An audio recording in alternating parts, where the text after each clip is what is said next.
अस्सलाम वालेकुम। एक बार फिर से आप सभी का स्वागत है अपने चैनल एचआर फ्री में नए और लेटेस्ट वीडियो के साथ और मज़ेदार 10th क्लास की रोशनी उर्दू अभी आपकी चल रही है। हर दिन एक पे एक वीडियो मिल रही है और कहानी भी मज़ेदार लाजवाब कहानी है। तो ये तीसरा चैप्टर चल रहा है। अगर आपने पीछे का 2 चैप्टर नहीं देखा है तो लिंक मैं डिस्क्रिप्शन में भी दे देता हूँ और प्ले लिस्ट में जाकर के आप वीडियो देख लेंगे दोनों, क्योंकि इंपॉर्टेंस है और बहुत ईजी है यार, मज़ा आता है सुनने में कहानी।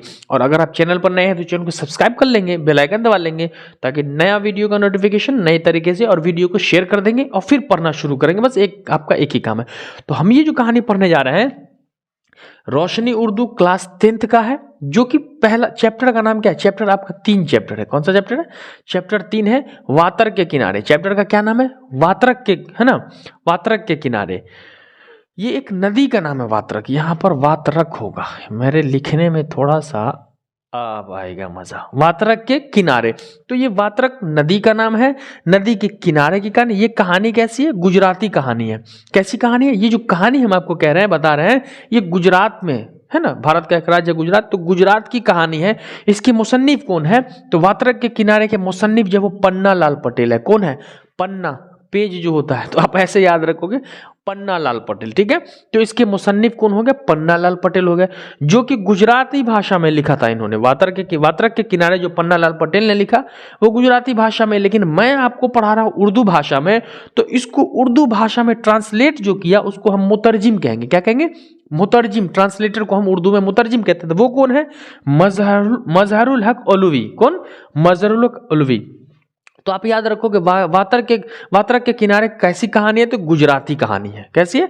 गुजराती कहानी है। वात्रक के किनारे के मुसन्निफ कौन है? तो पन्ना लाल पटेल है। उसका उर्दू मुसन्निफ, उर्दू में मुतरजिम कौन है? तो मजहरुल हक मौलवी ओलवी है। ठीक है, इस कहानी में ना मरकजी किरदार जो है ना, नौल नाम की लड़की है। देखिए हम नौल बनाए भी हैं, अब अच्छा बनाए कि नहीं कमेंट में बताइएगा कि नौल का टोटिया, पता नहीं, नल बनाना नहीं आता, मैंने बना दिया है। तो नौल ऐसे ना याद रहेगा ना, तो नल का चापा कॉल पानी का याद रहेगा ना। तो उसका मरकजी किरदार कौन है? नौल नाम की लड़की है। ठीक है, तो कहानी का पूरा, अब मत कहानी मरकजी किरदार नहीं, हीरोनी कहेंगे, ये हीरोनी है। तो इसमें इसकी कहानी नौल नाम की लड़की का कहानी बताया क्या गया है कि वात्रक के किनारे एक गांव बसा होता है गुजरात में। वहां पर एक वात्रक नदी होती है और वहां पर एक छोटा सा गांव बसा होता है। उसी गांव में नौल नाम की लड़की ना अपने खाला मौसा मौसी के यहाँ रहती हैं। अपने देश भाषा में खाला खालू कहते हैं। तो मौसा मौसी के यहाँ वो रह रही होती है, तो उसके मौसा मौसी जो है ना, उसका विवाह कर देते हैं, नौल का शादी कर देते हैं। शादी के बाद लड़के को क्या करते हैं कि मौसा मौसी कहते हैं कि घर जमाई रहना होगा। घर जमाई का क्या मतलब? कि जो अपने ससुराल में बस गया हो, ससुराल उसका दूल्हा जो होता है ना, वो घोड़े में ससुराल में बस जाता है। लेकिन जो वात्रक के किनारे जो गांव बसा होता है वो ठाकुरों का गांव होता है। अब ठाकुर तो आप समझते हैं, करण अर्जुन आपने फिल्म देखा है, उसमें ठाकुर का क्या बोलबाला होता है। सूर्यवंशम आपने देखा है, ठाकुर साहब आ रहे हैं, ठाकुर साहब। तो पूरे गांव में ना ठाकुर ठाकुर ठाकुर ठाकुर ठाकुर का पूरा दबदबा होता है। तो ये क्या करता है, नौल का जो पति होता है वो डरपोक होता है। तो नौल को छोड़ के, अपने जोरू को छोड़ के वो भाग जाता है, गायब हो जाता है। अब नौल ऐसे ही रहने लगती है। फिर कुछ सालों के बाद जो है ना, नौल के मौसा मौसी इसकी फिर दूसरा विवाह कर देता है। इसका, नौल का दूसरा विवाह कर देता है, इसकी दूसरी शादी कर देते हैं। वो पति जो है इससे बहुत प्यार करता है, एकदम लैला मजनू की तरह प्यार करने लगता है, एक पल जुदाई नहीं रहना चाहता है और इसकी देखभाल भी करता है। एक दिन क्या होता है कि नौल नाम की लड़की जो है ना, बाजार जाती है कुछ सामान उमान लाने के लिए। भगलोलबा अपने जाता ना, लड़की को भेज दिया, और लड़की जाएगी तो छेड़ा जाएगी। यही प्रॉब्लम यहाँ हो गया कि नौल का पति खुद बाजार ना जा करके नौल को बाजार भेजा कि तुम जाओ अपना नौल बहाते जाओ। वो गई बाजार में जो गई, तो उस गांव के कुछ रास्ते में ठाकुर लोग बैठे थे और वहीं पर एक मुखिया भी बैठा था। वो गांव का सब जो है थोड़ा थोड़ा छेड़ दिया, थोड़ा थोड़ा सब छेड़ा, लेकिन सबसे ज्यादा कौन छेड़ दिया? मुखिया जी जो थे ना, मुखिया जी बहुत ही छेड़ दिए। मतलब छेड़ दिए, नौल के साथ बदतमीजी कर लिए। छेड़ने का मतलब गांव खड़ में मॉलेस्टिंग जिसे कहते हैं।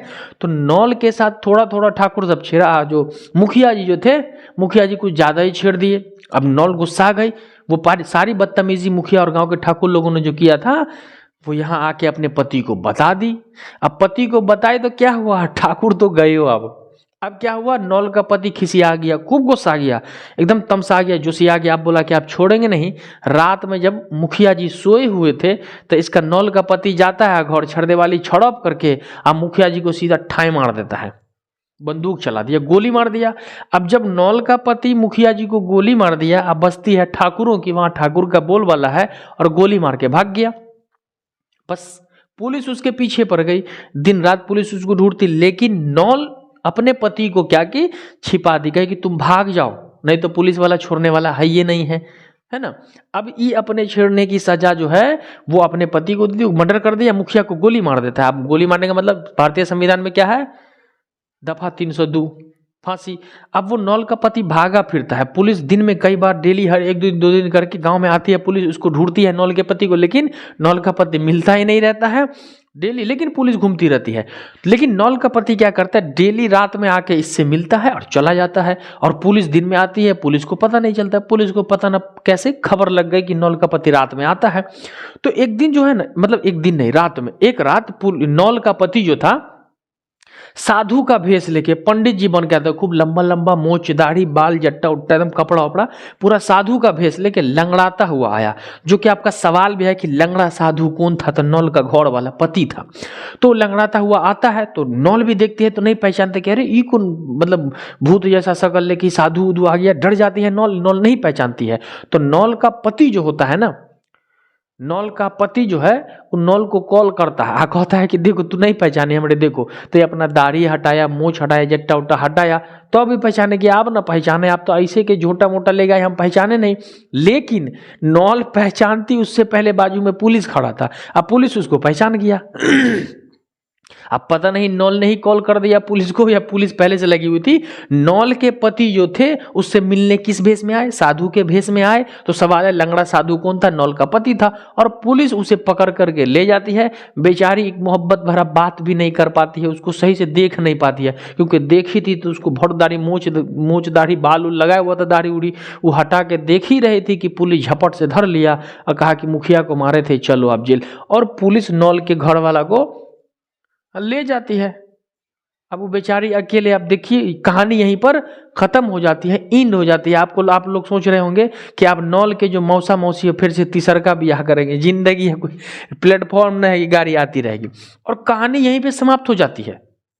ये कितनी मजेदार कहानी थी, ये गुजरात की कहानी थी। तो कहानी आपका यहीं पे खत्म हो जाता है। तो आपको बहुत अच्छे से समझ में आएगा कि वातर के किनारे के मुसन्निफ पन्नालाल पटेल, उर्दू में मुतरजिम मजहरुल हक ओलवी, ये वातर के किनारे कैसी कहानी है, गुजराती कहानी है। इसका मरकजी किरदार कौन है, नौल नाम की लड़की होती है, और लंगड़ा साधु कौन होता है, नौल का पति होता है। इसके अलावा इसमें एक भी ऑब्जेक्टिव आपका नहीं होगा।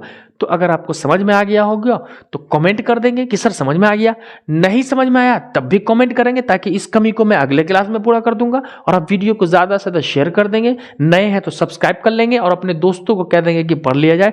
तो अब आई होप, मुझे उम्मीद है कि आपको पूरा का पूरा समझ में आ गया होगा, और हर दिन नया वीडियो आपको रोशनी उर्दू का मिलता रहेगा, जो कि एग्जाम से रिलेटेड क्वेश्चन होता है, ऐसे ही कहानी में पढ़ाता रहूंगा। तो अगर आप चैनल पर नए तो चैनल को सब्सक्राइब कर लो, वीडियो को शेयर कर दो, और दीजिए अपने हसन सर को इजाजत। मिलते हैं नए क्लास में नए वीडियो के साथ और इसी हंसी खुशी और मजेदार कहानी अंदाज के साथ। तब तक के लिए जय हिंद, वंदे मातरम।